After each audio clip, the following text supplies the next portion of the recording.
to That Gray Area. I'm Erinn. And I'm Vanessa. We're lifelong friends entering that certain time of life that can be a bit of a gray area. We'll be taking a look at what being a woman and aging looks like right now. So join us in That Gray Area.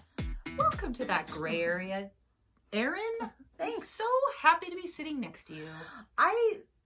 I'm really happy to be here, and that is not a lie. That is the honest truth. We really like this. We do. It's dumb. What are we talking about today, Erinn? Today we're going to talk about parenting, but not your babies. Not talking about your babies. We thought we would just talk a little bit about, just briefly, since this is not where we are in our lives anymore, but just a little, because, you know, this is still a little bit of a get to know you time, even though This is where I am in my life. season 1, you're not raising babies. Oh, no, but I am raising... Oh, I see what you're saying. We're not empty nesters. Neither one of us. Well, you were for half. But I'm saying we thought we'd talk a little bit about our early parenting since this, you know, this first season, if you will, of That Gray Area. You know, we're still getting to know each other. Right? You and us, Yes. not her and I. We know.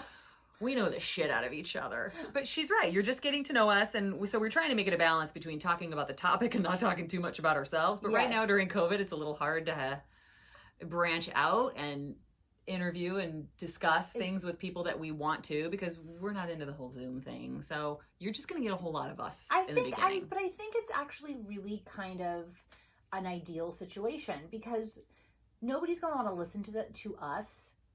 I wouldn't want to listen to somebody unless I kind of care about them and I'm kind of invested. So you know that you agree with their opinions somewhat. Yeah. So I just think, I think it's important for us to share a little bit about where we are coming from as parental units and what our histories are and our stories, because as in everything, even though we paralleled in our lives so often, we have different stories and different things about ourselves. That's true. So hopefully you'll be able to relate to some aspect of our parenting situation. One or more of us. Yes. So why don't you start? Okay. So we're just going to briefly go over how we parented our baby ones so that you kind of see where we're coming from with our big ones. Absolutely. Yes. And who they are. Absolutely. Yeah. I have 2 wonderful boys. 2 gigantic boys. They're very large. Very tall. I'm very tall. Very tall. Very tall. My ex-husband their dad is very tall. I mean, we're not My talking, dad's very tall. We're not talking 6 feet tall. My oldest is just Bananas. a hair under 6'3". He's 20. That's Shane, my firstborn. He is, I would say, he is kind, intuitive, and old soul, brilliant, and highly empathetic, and very evolved. That's Shane. He's a goddamn delight. He's a goddamn delight. He was an easy child to raise. Oh my God. Wait for that. That comes later. We had a nickname for him. Oh yeah, we called him the hall monitor. We're talking at 3. He was so well behaved and just so all over anyone who was not doing the thing they were supposed to be doing in preschool. Excuse me, I don't think that's the rule. I mean, he was real kind about it. He was real sweet about it. Yeah, he would correct your behavior gently to the other children in preschool. He was always fiercely independent. He's always had a very strong wanderlust, but he always followed the rules. I nursed both my boys, but Shane had gastroesophageal reflux at birth. So I had to pump my breast milk, thicken it with rice or oats, put it in a bottle, and feed it to him. And when your baby's on a 2-hour feeding schedule because they're drinking breast milk, like, my entire first 8 months of Shane's life was feeding him. I was either holding him upright, because you had to hold him upright for 15 minutes after the meal so he wouldn't projectile vomit everything he just ate. So exhausting. Oh my God, but he was so sweet and so happy and so well behaved. But we automatically transitioned immediately into a family bed model, a la Dr. Sears, if you're familiar with his parenting books. Dr. Just for Sears sheer survival. Yeah, like I just couldn't wear that big of a hole in the carpet. Like, it's just practical. Yeah. And so when our second one came along, we continued that family bed model. My sweet Coley, my second beautiful boy. Wait, how tall? Oh, sorry. My little baby is 6'5". Cole is wickedly funny, highly intelligent, doesn't really care about things scholastically, but he's just like me. He was smart enough to know how to play the game, to do what he needs to do to get that out of the way so he can do what he really wants to do. I don't think he's a rule follower like Shane, yet he has a very strong personal moral compass. Oh my God, seriously. Yeah. He is unflaggingly loyal. He just has such a big heart. Cole also had, in addition to esophageal reflux, he had horrible food allergies. It took us 9 months to diagnose all of his food allergies. That child did not sleep more than 2 hours for the first 9 months of his life. Sounds like me in menopause. Yeah, it actually does. The poor baby was so miserable. He screamed all day long. And we had this giant exercise ball like you'd use at the gym.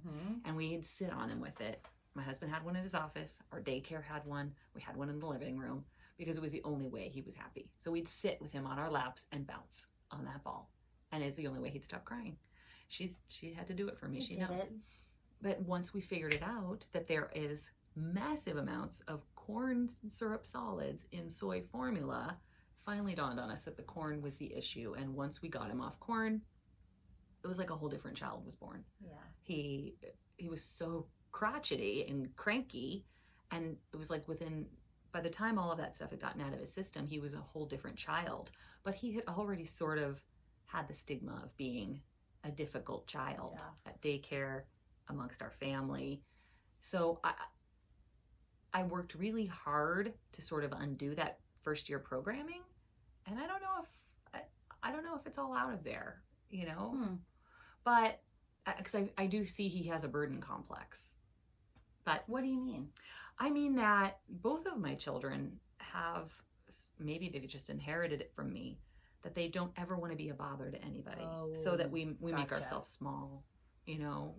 And I've seen, how do you make yourself small when you're 6'5"? Let me tell you. That's not easy. It's not, but neither of my children ever complain. Yeah. And I wonder, I don't think I ever made them feel bad for that, but I am also that way. Maybe they just saw you doing it. Maybe. I mean, not to make you feel bad, but... No, but like the squeaky wheel gets the grease. If no wheels in the house are squeaking, you don't know that that's how you get it. Right? Indeed. Okay, so let's talk the early years of Skylar. Well, Skylar came into the world easy breezy, less than 6 hours. I don't even want to talk about your easy fucking breezy. labor. Boop, she popped right out, no problemo. 20 hours and 31 hours. 6. Like from the First baby. From the time I checked in at 10, she was out by 4. And I remember my doctor saying, and we had the same doctor too. We did. We really Son of a so bitch. funny. He said, if you ever decide to have a second one, be careful. You're going to have it in the car on the way over. He's like, for real. Because anyway, I won't go into my labor and delivery. We'll do our early childhood stories in another episode. Yeah. But she was great. And she was probably a little colicky for a couple of weeks. But what was really interesting is for me, I knew when I got pregnant that my relationship with her dad was most likely not going to work out unless there was some miracle or massive intervention happening. So I spent all of my pregnancy basically warning him, get it together, because once she comes out, you're done, or we're done. And so I kept thinking, I had this milestone that I had read, and what to expect when you're expecting, or what to expect in the toddler years, which was our version, because literally there was no internet. Thank God for those books. There was no internet, no mommy Vicky blogs. Yeah, none of that shit. So that was like your Bible. And it said, often babies are able to sleep through the night at 6 weeks old, or 8 weeks old. 8 weeks old. 8 weeks old. And so here I was, she was super, like the first month, she had a real problem. She wasn't just cranky, she was very colicky. I was breastfeeding as well. There was issues with her formula. You know, it happens, it's common. But I kept thinking in my mind, I could do this alone if she could sleep through the night. I could do this alone if she could sleep through the night. Interesting. I could do this alone. And that was just my mantra. If she could sleep through the night, I could make it on my own. Well, what's funny is that you weren't the one who helped her sleep through the night. Well, ironically, I took a night shift for a while. I was working in news, and I took a night shift, and so her dad was forced to be the caretaker. And I don't really know what techniques he employed, but by he's like, la la la la, I can't hear you as long as it's working. But by 8 weeks, she was sleeping through the night. Like, I'm not saying she was sleeping 10 hours. I was so jealous. She would sleep anywhere a minimum of 6 hours up to longer sometimes. And so I could put her down at 9 o'clock and know she was going to sleep till, whatever that is, 3 in the morning at least. And all you people out there who are moms, you get to that point as a new mom where you're like, if I could just get 4 hours of solid sleep, it would be like gold. After 9 months, that was the end of my relationship with her dad. So Skylar's never known us together. It's always just been the two of us. And I won't lie, she was really hard. Yeah. She was really wild.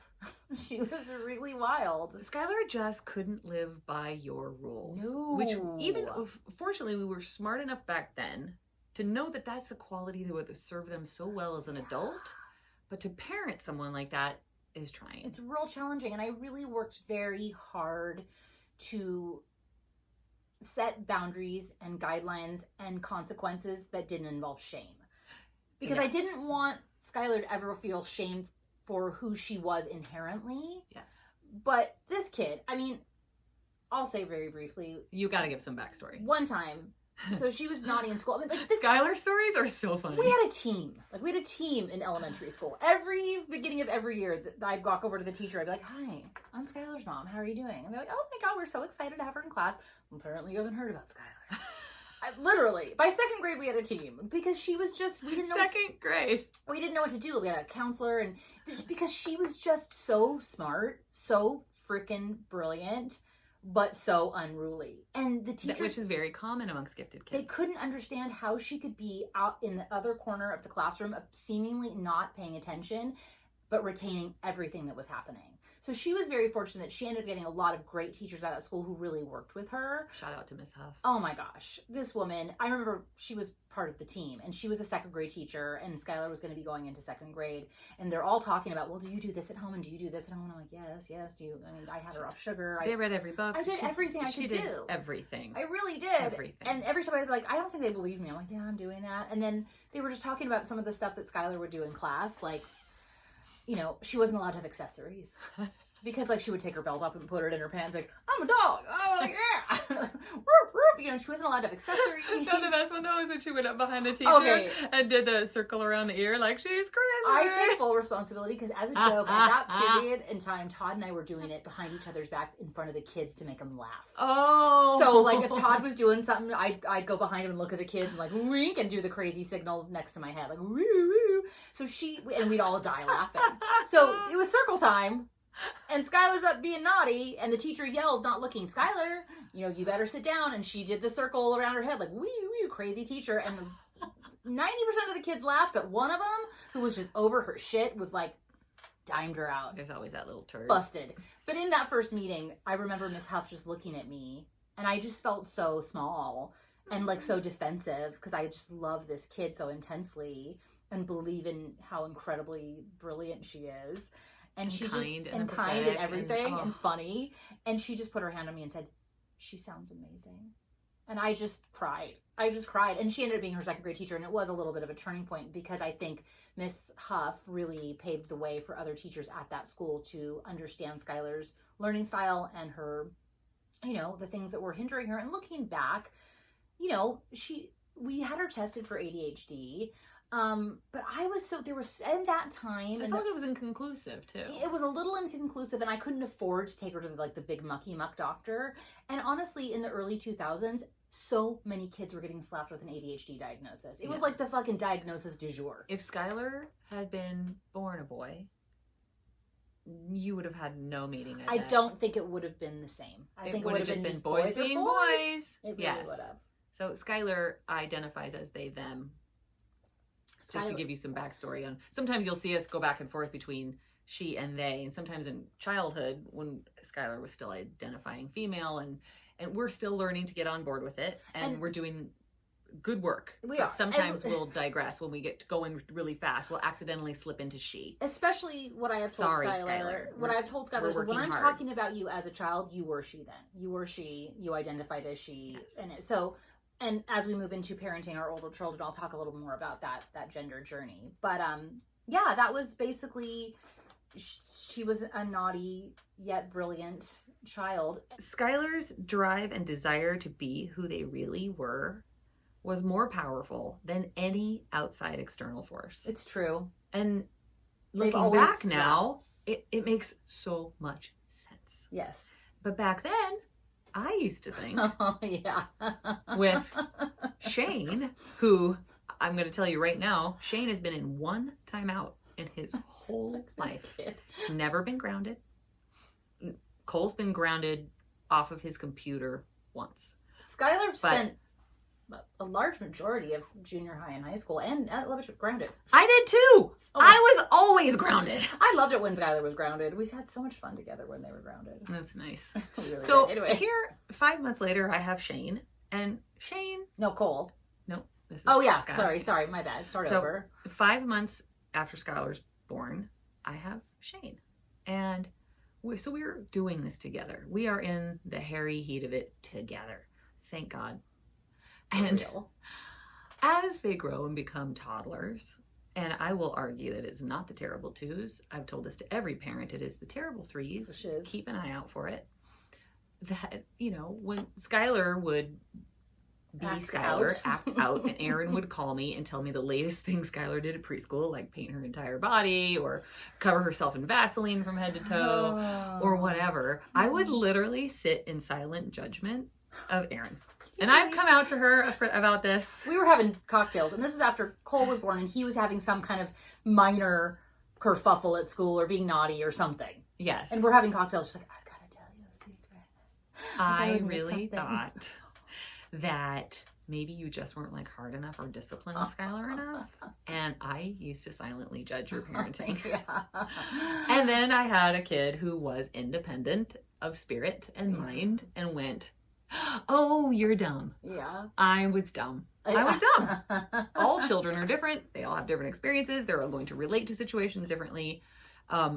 And so, Cole would be my more challenging toddler, but he's by far my easier teen and young adult. And that was what's so funny is, Skylar really put me through the ringer from birth up until, 10. Yeah. And then, Then it was just the typical scholastic struggle. It was just that. And honestly, looking back, it was their ADHD, but what was really equally amazing and adaptive, but also sort of tragic to me, was that all of that boundless energy became bottled up, and then just the way that they coped was just being away in their head, and art and thinking and always imagining and always, so the body would be still, but the mind was gone. Not in a bad way, just in her own way, in their own way. Always just wanting to imagine and think about what they wanted. And, Skylar was really hard all through junior high and high school. Her grades, the only 2 grades the child ever got were A, R, and F. Like, there's no gray area. I'm sure there was B's and C's, but that's really to paint the picture was,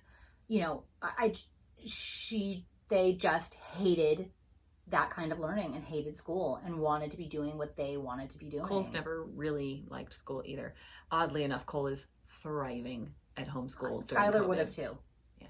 Because that would have spoken to, like, you really can manage your own time in your own way. Yeah. So you do what you want when you want. Granted, you have to click into the Zoom call, but, Yeah. it's a lot more self-motivated, and kids like that, Shane's always really, and there's so much less distraction. Yeah. Oh, for sure. And Shane's always really strived on structure and completion, order, and a task, yes. and that feedback, and from also the teacher. the challenge of it. Like, Shane's goal in life with every teacher from first grade forward was, I will make you love me above any and all other students. Didn't he have a system? Oh, yeah. He had a system. Oh, he was giving Cole guidance. He's like, here's what you do. He tried to help Skylar. Without sucking up, you walk into the classroom with a greeting.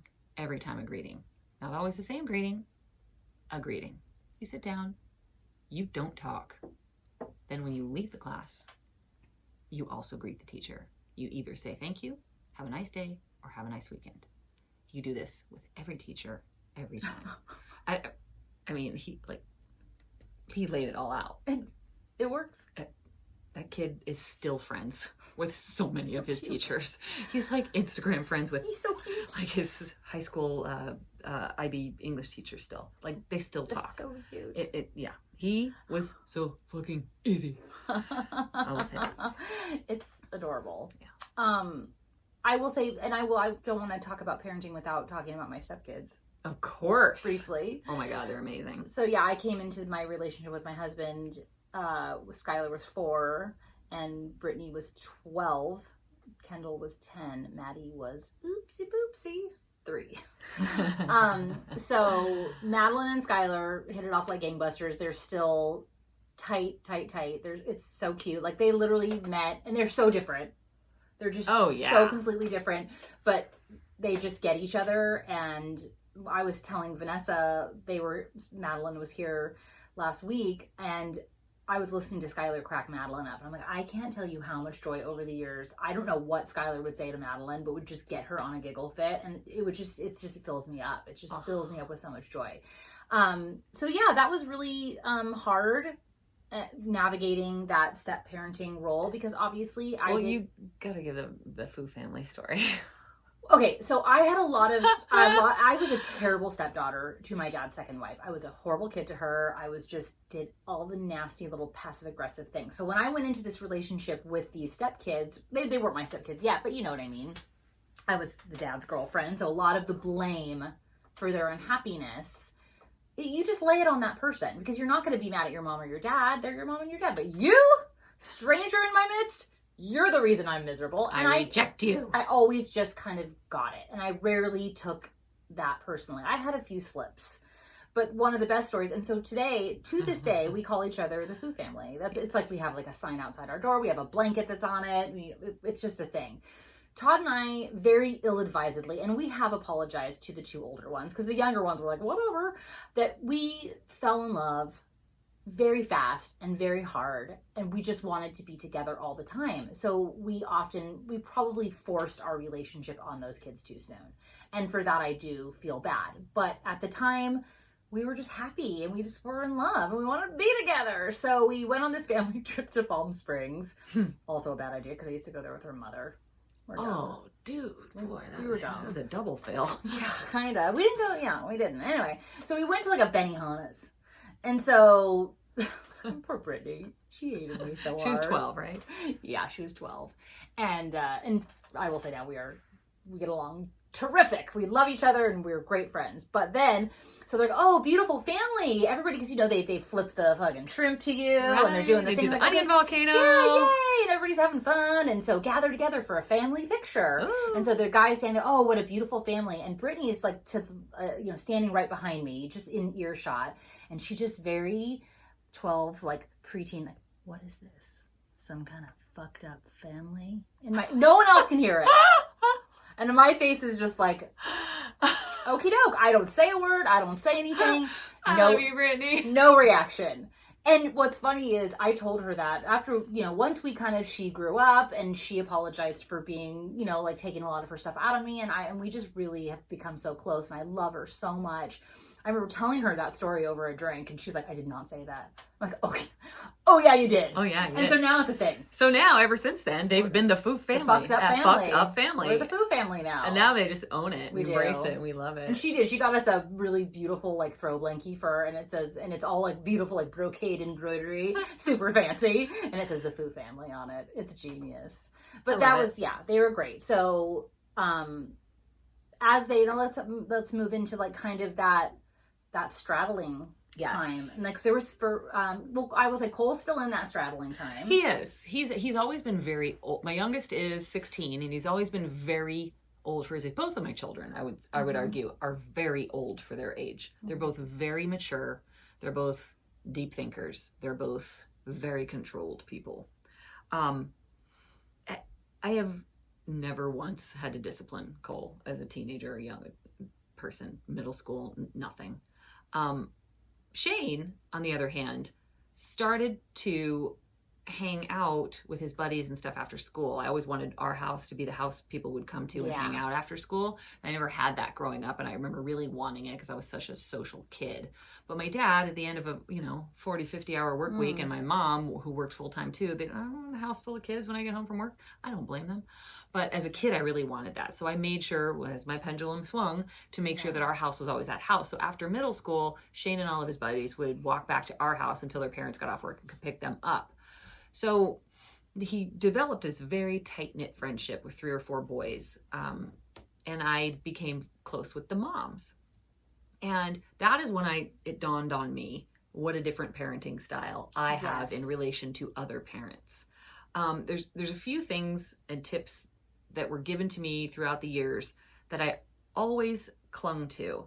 And I think they have served me well. And it's so funny because when people tell me how great one of my kids is, I say, oh my God, Cole is so awesome. We love him so much. Or, oh my God, Shane is just so amazing. And the first thing I say is, well, he was born that way. I was just the vehicle he used to get here. And Shane had to take me aside at one point and say, Mom, Stop saying that. Stop that. You did so much right. Yes. But I was like, in comparison to who? Like, all I did was just love the shit out of you for exactly who you are. Well, and he's like, ding, ding, ding, ding, ding. I didn't recognize that some parents aren't great at that, maybe. And also, I'm a self-deprecating person. I don't toot my own horn.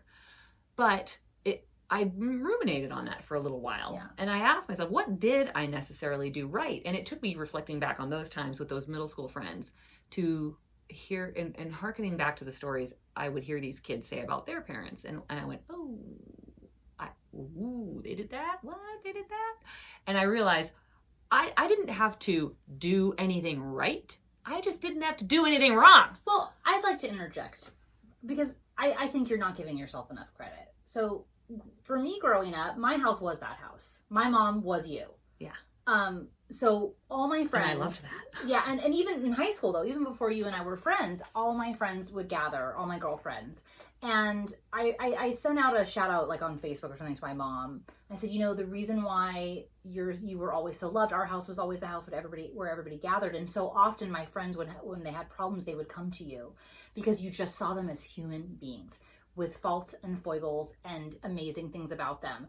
And honestly, that informed me as a person, as a mom. So that is a choice though. That is a choice that you make. So that is not inconsequential. That's true. And so when Shane told me this, I really had to think about it. And I realized that I had done a couple of things well. One of the things that I'd done well is, you spoke a while about disciplining without shame. There was never shame based in discipline. It was consequence because of an action. Yep. Period. There's no shame involved. You're told if you leave your toys all over the room before you go to bed and mom has to step on a Lego, you're going to get your Legos taken away for a week. Yeah. It was very simple. I wasn't, God damn it, I stepped on a fucking Lego again, which is how I was raised. I would have a volatile dad who would have a shit fit and then a meltdown and then apologize. And so I just got rid of the whole shit fit meltdown part and just said, oh God, I'm so sorry. All your Legos have to go away for a week. Oof, bummer. Take them. They're still getting the consequence. Absolutely. But it's behavior based. Whereas shame based parenting is, you did this, you are terrible, you've done something wrong. Where the opposite of that is, when you behave in this way, this is what happens. Yeah. And that's just the way it is. Yep. And I also learned, don't ever go back on when you say something. Oh God. Because then you only have to do it once. No. You gotta have don't say it unless you mean it. Yeah, I would see the kids at Balboa Park feeding the ducks, and this mother was like, don't you throw that bread at that bird. If you throw that whole piece of bread at that bird, we are going home right now. And what does the kid do? He hucks the whole fucking piece of bread at the bird, right? Well, his little sister's having a goddamn good time over there, being very well behaved. So she, in her mind, decides, well, I'm not going to yank him out of here now. I can't tell him we're going to leave because then his sister's going to be upset or whatever. Well, now you've just completely taught your son that you don't mean what you say. Absolutely. So all you have to do is discipline them the right way once or twice, and then they just don't fuck up anymore. It's so simple. I mean, I would say that obviously some kids are going to... Yeah, some kids are going to push the boundary, push the envelope. Way more. I did. I really did. But I remember having a conversation with Skylar's dad one time. She was probably, 7 or something. And we're out someplace together because we co-parented together. And he's like, get in the car. Get in the car. And we were going separate ways. That's what I was getting in my car. He was taking her with him. Get in the car. Get in the car. Get in the car. Oh my God, get in the car. Please get in the car. Okay, if you get in the car, I'll get you a Slurpee. And I was like, what? Why? And he said, well, she doesn't listen to me the way she listens to you. I said, well, I wonder why. And let me just tell you, as a single mom, having to get up, like, if you do that and make me get up off this couch, it's going to be a problem. Well, now I have to get up off the couch. Yeah. I have to. You got to follow through. So First time. We really got to the point where if I said, and not that Skylar did never push back. Of course they did. Definitely. But more often than not, if I said, I'm telling you, like I could literally say the words, I am not arguing about this with you anymore. And they knew that was it. Yeah. Like she's literally not going to. She just said she ain't gonna do it. Right. And that was just, to me, I don't think I was thinking I was making such wise parenting choices. It was just kind of a survival But you did, mechanism. because Skylar was a big pusher backer. Like, I'll be honest. They like to push back. The other thing that I think that was excellent parenting advice was remember what it feels like to be the age they are. Yeah. And I remember vividly what it felt like to be 13, 15, 17, 20. I remember. Mhm. I remember the independence that I wanted at 17 and 20, yet I still wanted to be mommy's girl. Sure. I remember the big pushback between that. And so any time that they were in a phase or doing something that was questionable, okay, a perfect example is one time all that big group of middle school boys had a sleepover and they decided they were going to walk up to the park by themselves. You know, they were in 7th grade and the park wasn't very far and there was a group of them. And I remember I let them go up there in the evening and I made the decision. So I'm giving you the option right now to earn some more responsibility by being responsible in this moment. Trust. They hadn't done it before. They'd walked up in the daytime, but not at night. But it was winter. It was dark early. So they go up there for an hour or two and they come back. They're giggling. They're silly. They had a great time. And come to find out from a phone call from another parent the next day that they had gone down to their boxers and gone streaking across the park. They dared each other. Well done, boys. Sounds like a perfectly fun thing to do. Really big whoop. I would do that now, just PS. Seriously. So, obviously, they're being silly. They're kids. They're Did boys, you get whatever. in trouble?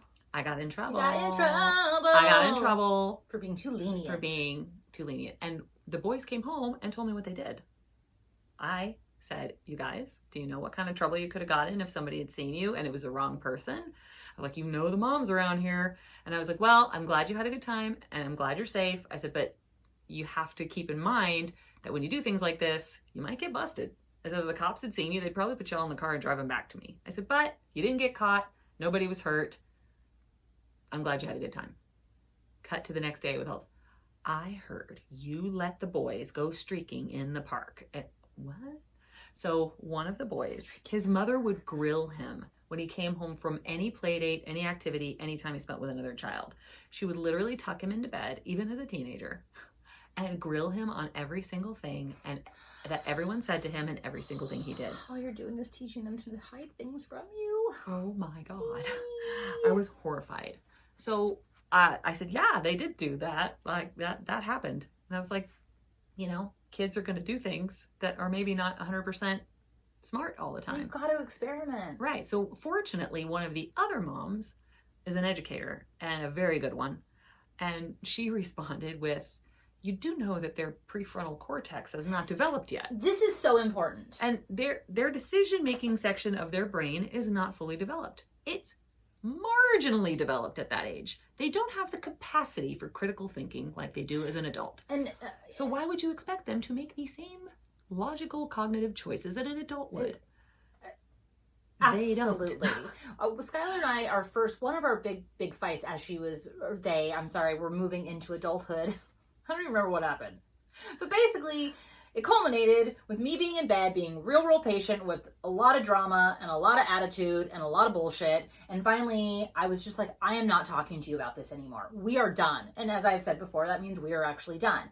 And Skylar got so frustrated and, oh, fuck you, Mom! And flip me the bird.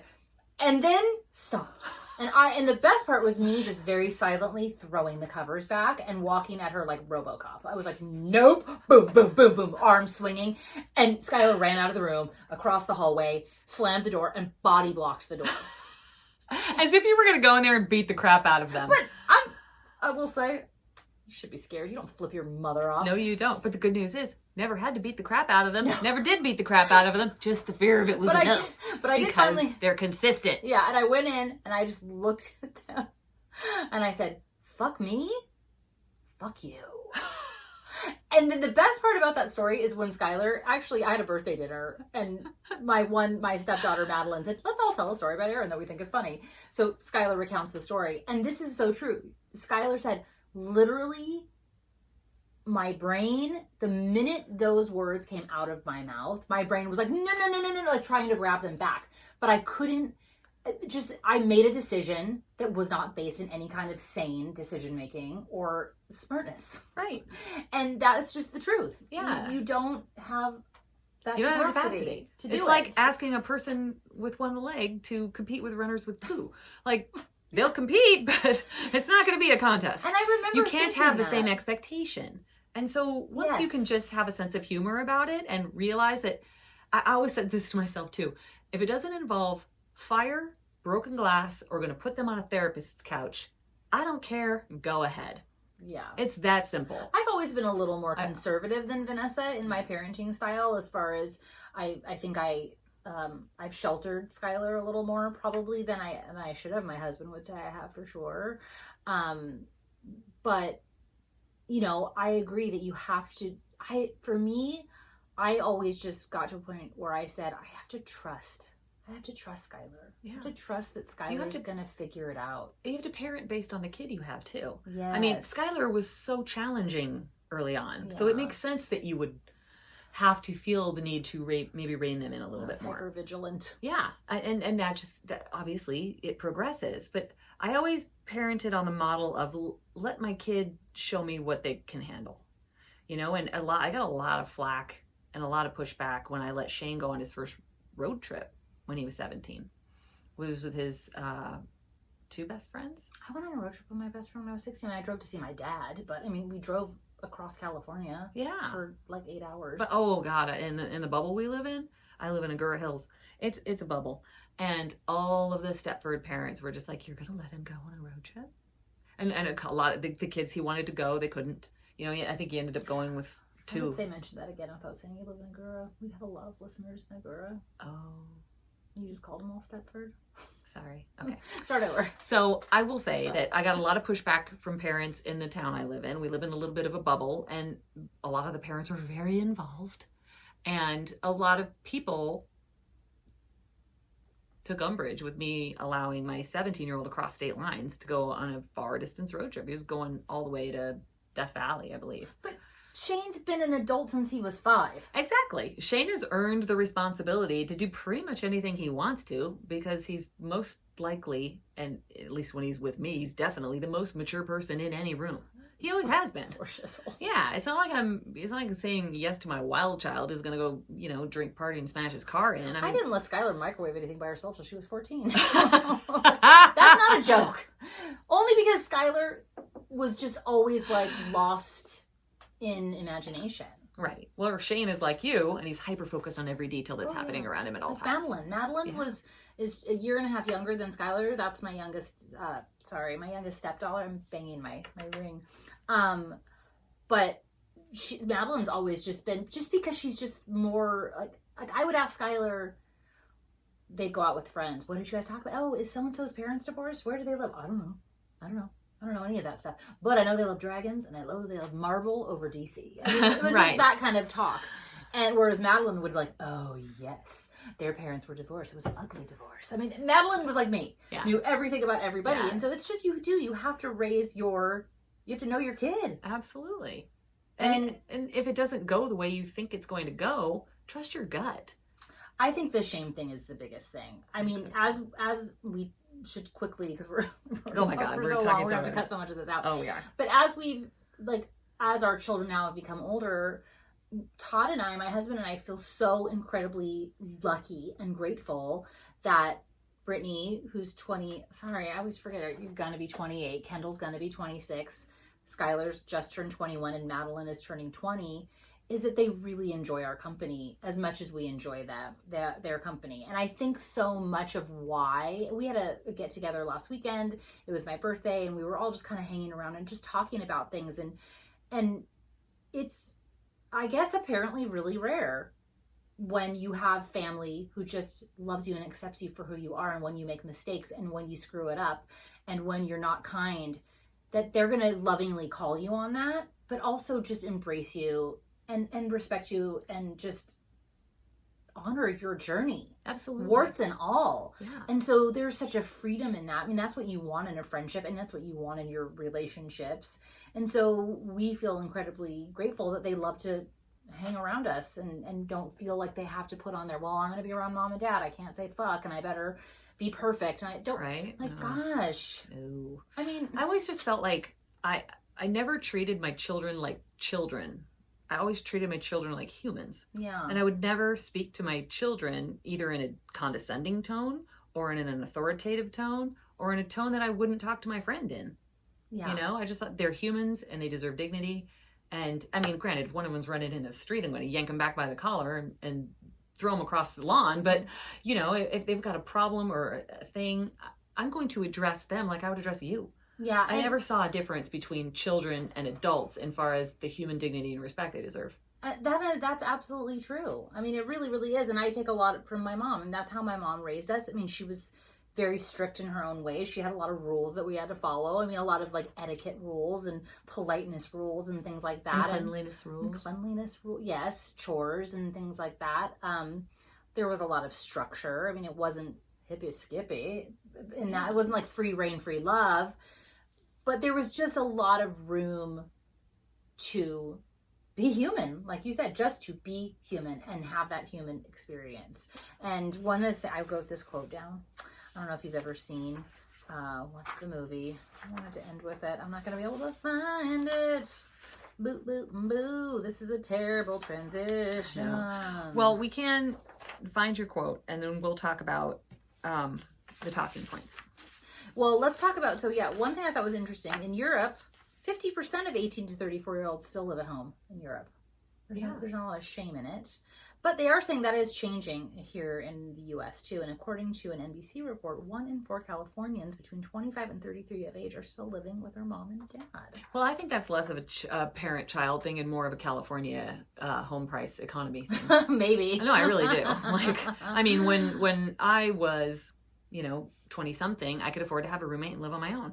Well, if you want to live anywhere near the downtown metropolitan area, you either need to live in a tiny box all by yourself, or you need reliable roommates, which people come and go out of California all the time. We get a lot of people move in and then move out, move in and then move out. People lose roommates. But a 2-bedroom apartment in California goes for a minimum of $2,500 a month. And so I also it's cost prohibitive for somebody right out of college. And I think there's also just a little bit less of a stigma to multi-generational living. Thank God. I love multi-generational. I've been trying to get my mother to move in with me for like 7 years. She's like, no. I was like, I'm fun. Our family our family's so progressive. We're going to call it progressive. I'm going to say because weird. A lot of other civilized nations do this, and really it's do. not a big deal.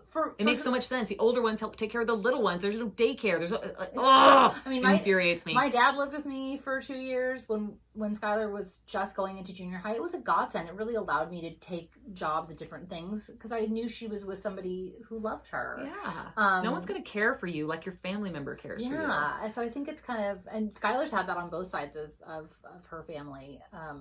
Skylar's dad's, her mom or her grandma and auntie on dad's side live together, and same on my side. Yeah, it's sort of bananas. I found the quote. This is the quote, okay. And it's a good transition from childhood to. And this is from Lost in Translation, which is one of my favorite movies. And so Bill Murray says, "When you have kids, your life as you know is gone, never to return," and that's makes me cry because it's really true. But then they learn how to walk, and then they learn how to talk, and you just want to be with them. And then they turn into the most amazing human beings that you just want to be with. And I look at my kids now, and my birthday was last weekend, and my 2 stepdaughters came over. They brought the party. They did. Right? They brought the party, and it was for me.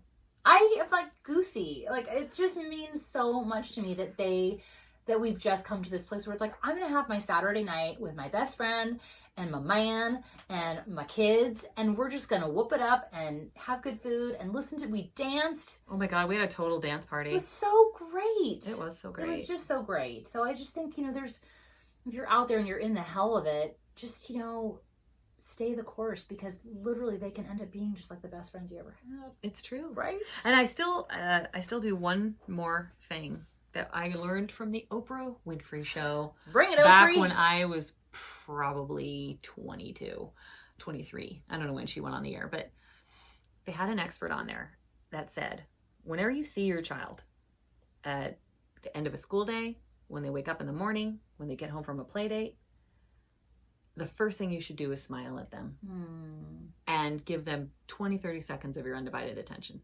How was your day? I'm so happy to see you.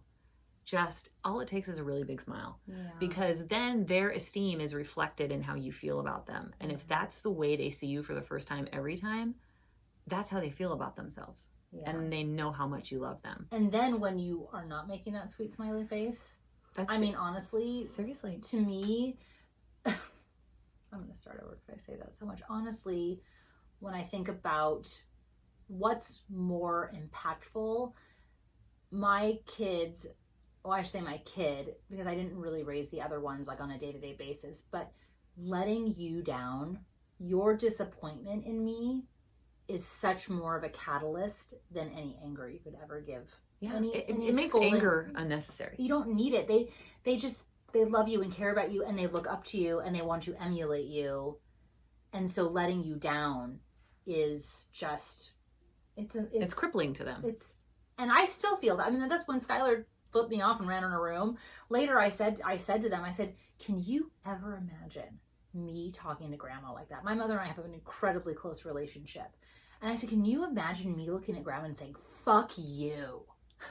And the look on Skylar's face was like, no, like never, ever, ever, no fucking way. I would never do that to my mother. I just love and respect her too much. And my mom was very much like you, Vanessa. A lot more like, I think you parent more like my mom more than I do.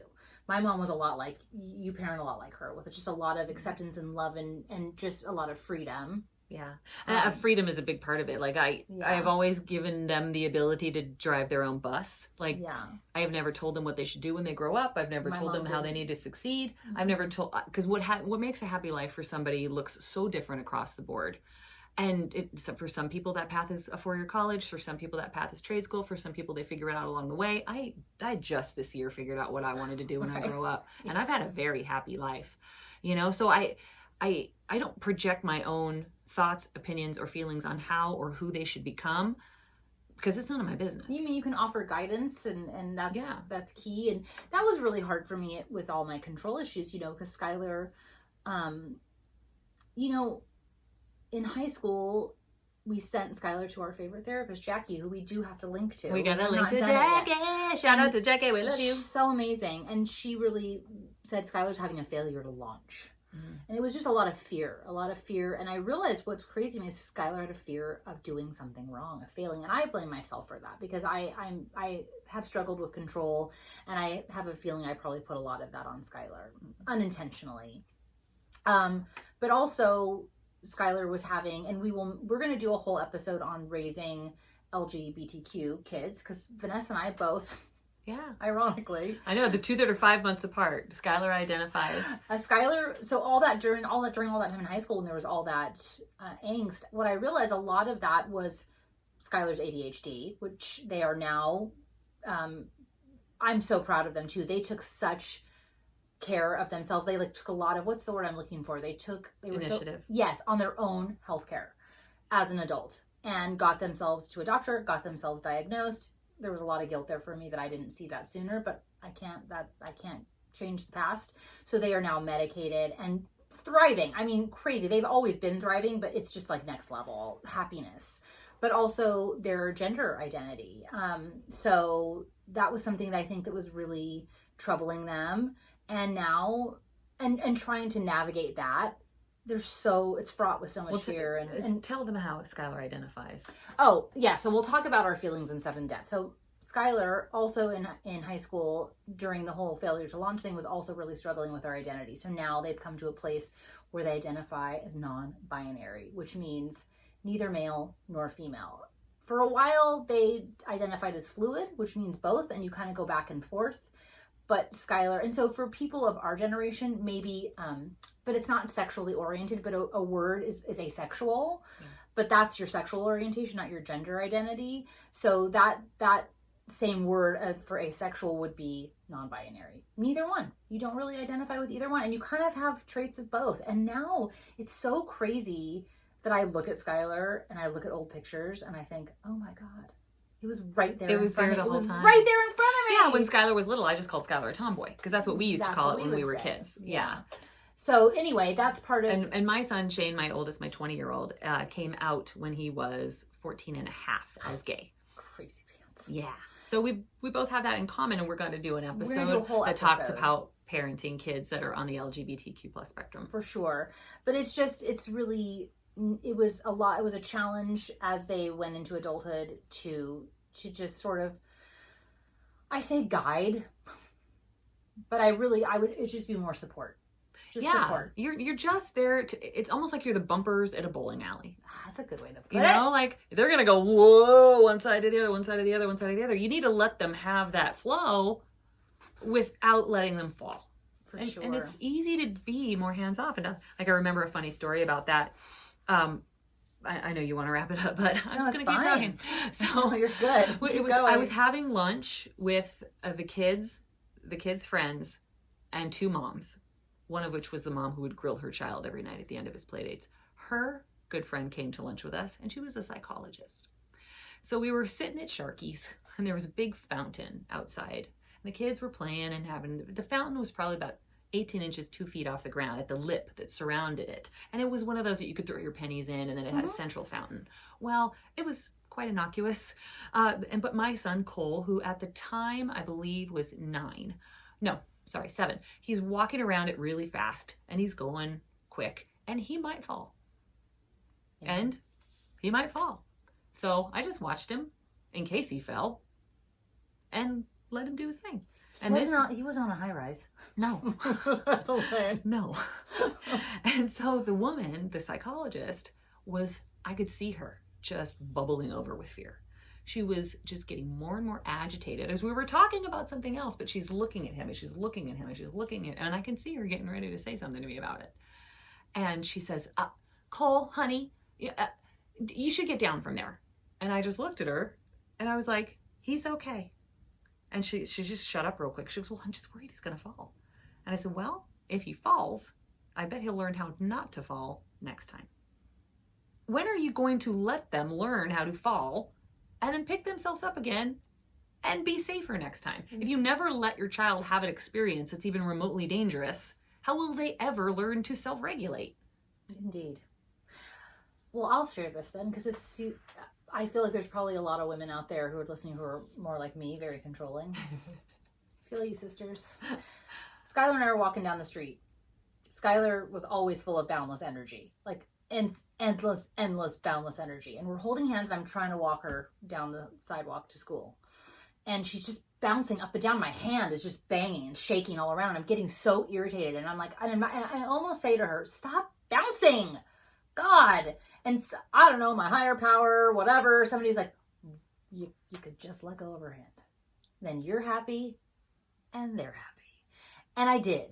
And I was real proud of myself, because that was an epiphany for me. Like, I need to let this child have their experience, warts and all, failures and foibles. Because if I take responsibility for every failure, then they will also not be able to experience their own successes. Right.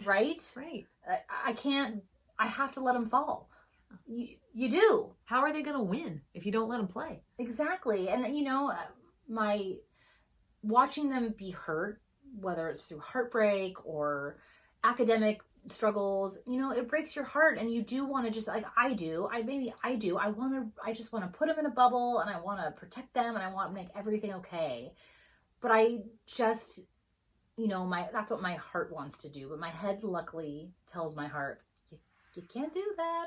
You gotta let them go. It's almost like our own little, legislative, executive, judicial branch, right? Right. It's our whole little system. Like the head and the heart really sort of just kind of keep each other in check. And that even goes through, now that they're older, you look at it and think, why are they with that person? Mm-hmm. That person's not good enough for them. Or, gosh, I wish they could, what are they going to do with their career path? It really doesn't change. It doesn't. But you just always have to remember, like, everything in life works out.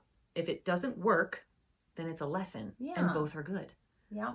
It doesn't need to turn out the way I think it's going to turn And out. it's It not could like- turn out way better. It's not like the trajectory of my life was like one for the books. It was, I had like so many ups and downs and so many pitfalls and so many dumb relationships and stupid jobs and mistakes and, but you've had a happy life. I've had a happy life. I've learned a lot, and that's all I want for my kids. And I love having adult children. Yeah. They're And aren't you amazing. glad you didn't annoy the shit out of them and that they want to really spend time with you and love you? I love that. Here's what I will say about that too. For me, one last thing. I always let them see me fall. I let them bet. see me fail. And when I screwed up, I always apologized. Yeah. If I knew I never felt like I had to be perfect. I would always, and my mom did that with us. She was always like, oh, I screwed up. I shouldn't have said that, or I'm really sorry. Or if I said, well, what if I had a good argument? She'd let me win, Oh, yeah. and that yeah. was really important. Like, oh, you're correct. Yeah. Oh, we used to have this great expression in our family. It said, plead your case. Yeah. You want to do something you've never done before, and I'm on the fence about why you should do it. If you can Mhm. plead your case, if you can convince me as the judge of your side of why we should let you do this, Mhm. then I will let you. And yeah. I made him put the work in. Figure it out. Why are you old enough to do something like that? Or why do you think this is a good idea? Think about it. For sure. And I would apologize to Skylar on multiple occasions, or my stepkids too. Like, you know what, I'm in a bad mood. I was a real jerk and I took it out. And then came the day when Skylar said, you're just irritated because Todd didn't do blah, blah, blah. Don't take your crap out on me. And I was like, whatever. And then you're secretly, after you think Stomping about it, you're away, like, like, I'm so glad you're emotionally intelligent enough to know that's completely exactly what happened. correct. Oh, so good. Anyway, I think- that's the one awesome thing too, is when you start learning from them. Oh, for sure. I mean, you learn a lot of lessons being a parent from your children for sure. Always. But I love when they teach me something about myself. Or especially when you could sort of like, hey, what do you think about? You can bounce an idea off them Yes. and know that they're emotionally wise enough to, it was like the logo thing we talked about. Oh my God, yes. I think we talked about this on the last episode, but we created a logo. I'm not going to put it all on you. A logo was created that was overly photoshopped. It was on me. It's fine. And when I showed it to my kid, I just pulled it up. I said, what? And I knew, I even said to Vanessa, I'm like, I think we might have gone too far. But I was like, I kind of like it. It looks so smooth, like a seal. And Skylar looks at the logo and goes, oh God, Mom, way off brand. Way off brand. You're not talking, you're talking about body acceptance and aging with grace and all these things. Way off brand. Yeah, they've reached the point where they know us better than we know ourselves That's so sometimes. great. Yeah, and you're just like, I did good. I love you. So I am embracing the fact that I did a good job raising my children. I feel like Todd and I always say, God, as my friend that I used to work with, none of the girls ended up on the pole. That's right. Nothing That's Chris wrong Rock, right? with Your number one job as a parent to keep your daughter off the pole. keep off the pole. Yeah. No, we should probably cut that. That's terrible. But it's funny. Hey, I'm sex positive and sexually positive. As if am you're I. happy and comfortable on the pole, we embrace you and support you. However, if you feel like the pole is your only option for career path employment, then there might be some difficulty. Yeah, maybe. But no, I do feel he's like, how did they all end up so like well adjusted? I don't know, because we never felt that well adjusted. And like I think it goes back to our pendulum. Yes. We learned, we took all the good parts of our parenting and then coupled it with what we wanted to do differently. Yeah. And now they'll be even better parents than we are. And that's how it goes on down the line. Pebble in the pond. That's right. And like my mom said, you're not going to make the same mistakes I did. You're going to dream up all new ones. That's right. So don't try to be perfect, because there's no such thing. Just do the best you can and just love them. Just love the Love shit out them of and them. just enjoy them. All right. Bye. Bye.